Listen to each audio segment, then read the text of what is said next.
singing and music and writing music and producing CDs. So I didn't do a lot of, I did some spoken word within my, some of my songs, which I don't get paid for. I think it was obvious with the Laura song that you did awesome. Right, thank you. You're welcome. Next question. My arm is very tired. I'm in a lot of pain. Can I request something? You mentioned something is very yeah. It's a voice acting thing. Oh, okay. So you mentioned that you would want to do a voice for the Mangle, and I was wondering if you could give us your best Toy Foxy pirate voice. Oh, you like original Pirate Foxy, or is there a toy version? Toy Foxy has a hook, so I'm assuming he's a pirate. Okay. Well, if it's toy version, maybe I don't know. Just do like the. I live with something like this if he's a guy. That's pretty good. I mentioned it a bit higher, but you're Yeah. good. Something like this. He goes to the English copy. Oh, that's perfect. He's an English boy. Why is it wrong? We actually have one of the guys that came here. Oh, really? Yeah. Which one? The cool Marty. one? Marty, yeah, Marty. He's the cool one! Yes. He is here at... He's at like a climate I hope I get to meet him. He's right next to your piano downstairs. Hi, I was just wondering if you could say hi to my sister's friend Gabriella. Hi, sister's friend Gabriella! Hi, Gabriella.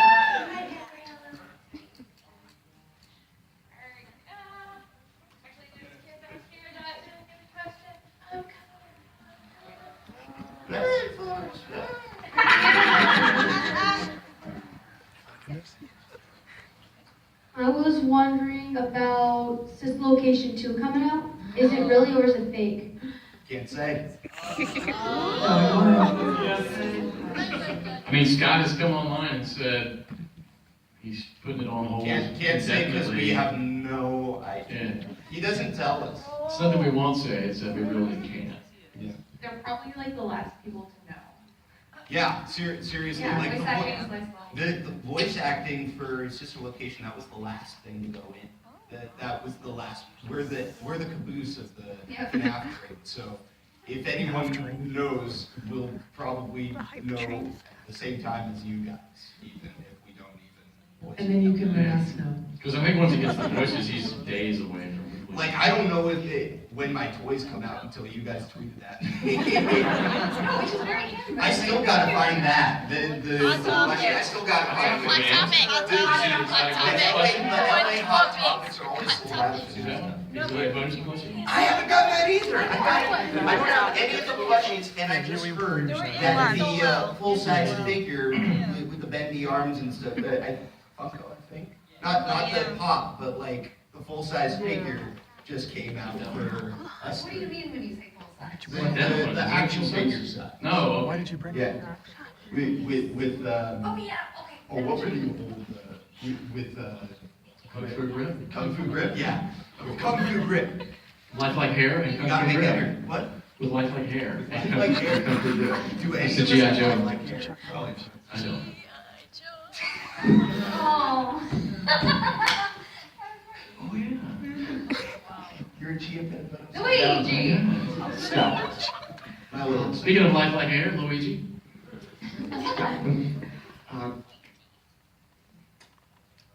Just my trying to think the best way to put this. You mentioned earlier during your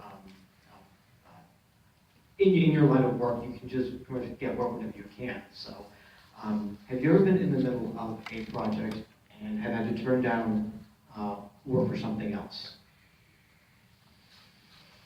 I've never had a conflict where I had to turn down a job, because usually you just say to the person, hey, I'm in the middle of a job, which usually also to them looks good. They're like, oh, so other people want to hire this guy too, so I'm not alone, so I was right.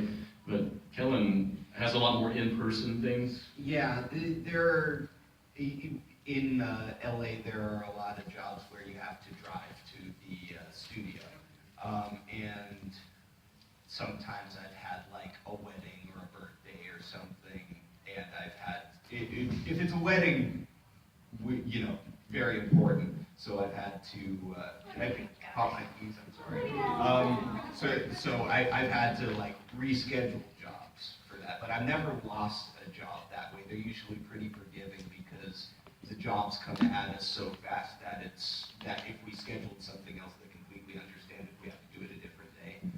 Like, it's my bad schedule. I can't tie my own shoes. If we, sometimes I'll get like, hey, like it's Wednesday, hey, can you come in on Thursday at 6 a.m.? I'm like, bite the bullet, because best job in the world. But, and it usually turns out fun by the time you get over the whole dying from insomnia thing. Yeah, and I think a lot of people are really great too, because when you're working, no matter which genre of VO that you're in, you're working with the agencies or their producers, and their schedules are crazy too. And so a lot of times they're like, okay, does this time work for you? Oh, no, it doesn't. Does this time work for you? No, it doesn't. And this time doesn't work for them. And so, sometimes it can take a little while I have a project right now that is a month in, because I've been on vacation for a month, so we've been going back and forth trying to make our schedules work for a month. And so, but if they want you, they're great, and so that's really nice. Most people are really nice to work with. What these guys said, yeah. We're starting at your end next. I will add that sometimes, especially You got it too easy. Especially for those of us who aren't LA based, you're looking for work. I'll take it anywhere in the world. And I was a school teacher, and so a lot of times my school would interfere with stuff, and they'd be like, "Well, can you record at 11 a.m. Central?" And I'm like, "Oh, man, my planning period was like at 8." So well, so I'd either take a day off of school, or like I had a Swedish client, I would just get up at 3 in the morning and record at 4 with them on the line. Because I can't wait till after school, because in Sweden it's like midnight by the time I get out of school. So right, there's this wonderful company in Sweden called Swing Games. Yeah. No, they're in Germany. No, they're in Klaus. They're in Gothenburg, Sweden. Klaus? I thought they were in Germany. They're not in Germany. I had ramen with them. He keeps sending me out auditions, but he doesn't like me. I'll put in a good word for you then. No, but That's fine. I won't do it. We're working on this game called Fee or however you pronounce it. I'm probably butchering it, but it was featured on the EA stage at E3 this year, or last year. And I keep saying this year because it feels like it was. But we have to do sessions because they don't usually know what they want going into it, because it's all creatures. It's all like wolves and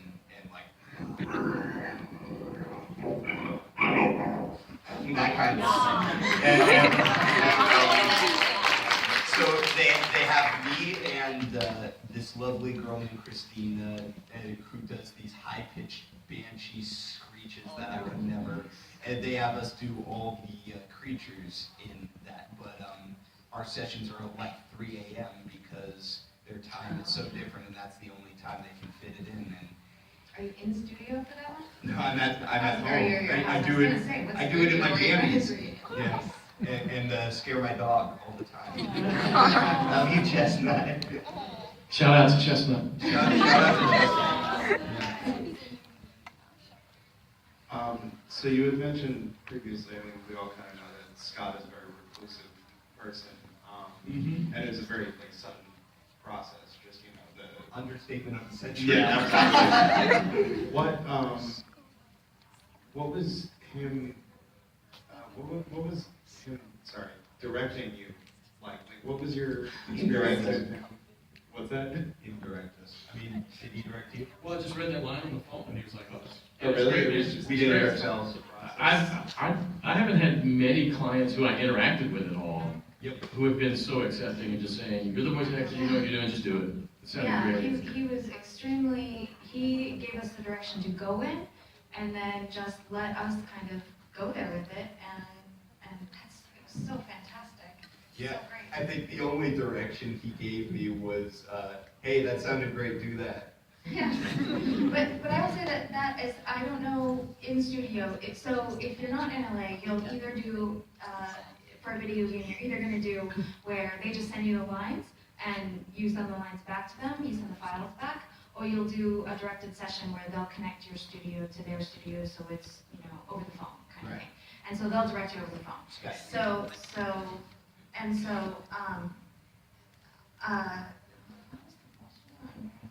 Why did I say that? There was a reason why I said that. Oh, direction. Yeah. So what's funny about that is that one thing that has really interested me about video games is that most often, unless you're online, unless you're on the phone with someone, Is that gonna be the next game? No. Wait. It's not to me. Wait. Hello again! That's the closest we'll get to live Freddy. Continue. Anyway, unless you're in a live directed session, they do not give you very much, at least in my experience. Their level of direction is kind of like, here's your lines, give us what you got. And in the beginning, I was always like, okay, can you give me some type of scenario? Because like even scenario, what's going on in the game, what is really minimal. Which is in the beginning, I was always like, there's like a bazillion voices in my head. I don't know where to go with this, not knowing the story. But now, that's just fun, because that means I have to wonder too if the director often, because they're not voice actors, and if they go, I'm just going to, I'm just going to throw this at the actor and see what they do, right? And see what they come up with, and then from that they pick. And again, especially with like the indie devs who are doing everything themselves. I mean, these guys are wearing so many hats that by the time they get to the voice acting, they're just like, please take care of this for me. While I do everything else. So, yeah. More question. All right, this is actually going to be the last question of the night. Hi again. Oh, you have a Steven Universe shirt. That's right. There's a lapis over here. What? Okay. And the voice actress for Amethyst, we just met a little while ago. She's here at the con. Yeah, I'm kind of incredibly psyched. I don't know if there are any other Steven Universe friends in the room, but she's really clear. I met Sapphire. Now we're brother and sister and bond over Hamilton. All right, so as quickly as I can, this might preempt the next panel you guys are going to do. So if that's the case, we can just skip it. But I have played the games a lot, mostly against my will. And I think when you're mentioning what makes them scary and what makes them interesting, for me, if I'm trying really hard in an activity, I'm noticing everything about that activity. I'm noticing all the ways it can work, all the ways it can fail. In the case of even just the first game where it's make sure these monsters don't come rip your face off. If I'm watching somebody play the game, it's hilarious. I'm watching them freak out, it's fun, and I know that the jump start's coming, and I can kind of preempt myself and kind of like put a wall in between myself and the game, and like kind of know it's coming and block out as much of the experience as I can, watch the person scream away from the computer and laugh. But when I'm playing it, when I'm trying to prevent the thing, and I know it's going to happen anyway, and I'm just doing everything I can to try. Trying so hard immerses me, I think. And I think that immersion and that sensitivity to what's going to happen, even something so small as a jump scare becomes gigantically terrifying, and the dread of it, of course, manifests. Does that line up with what you guys think? You could teach a class. Yeah. And therein One day. lies the genius, right? Therein lies the genius, because both as the player, there's a completely different experience, and as the watcher, maker, funner of your friends, there's a completely different experience there too, right? Yeah, which is so brilliant. The first time I ever watched anyone play Five Nights at Freddy's, I'd never even seen the game, and this was after I'd gotten the part. And I went rushing up to my neighbor's house, who has a son named Luca, who's Shout out to Luca. Shout out to Luca. How many shout outs have we And I said, okay, Luca, you gotta walk me through this. And so he sits down, and he's so funny. He's probably, I don't know, 10 or 11. He's like, oh my gosh. And he's just creeping along, and I'm going, what are you doing? isn't this like a game? Like, aren't you supposed to be all animated and excited? He's going, shh, shh, don't say it. He's going, oh, I can't stand it. And then he's back at the keyboard, and I'm just like, what? I couldn't believe it. And at one point, he just goes, I can't do it, I can't do it. And he goes and lies on his bed and puts the covers over his head and says, you do it. You do the jump scare. I'm not going to do it. And I'm like, okay. Okay, there it was, yeah. But watching him be so scared, it was like, wow, this is so different for any kind of game I've ever seen done. You know, it's wild.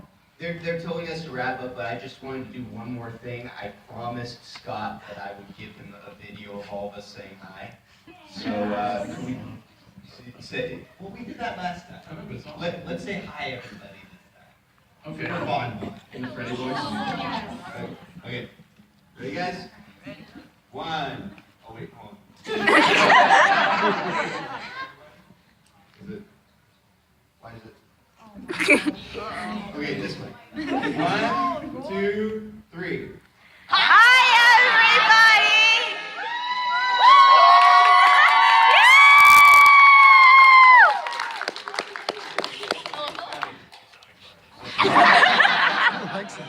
Still okay. All right, everyone, thank you so much. We do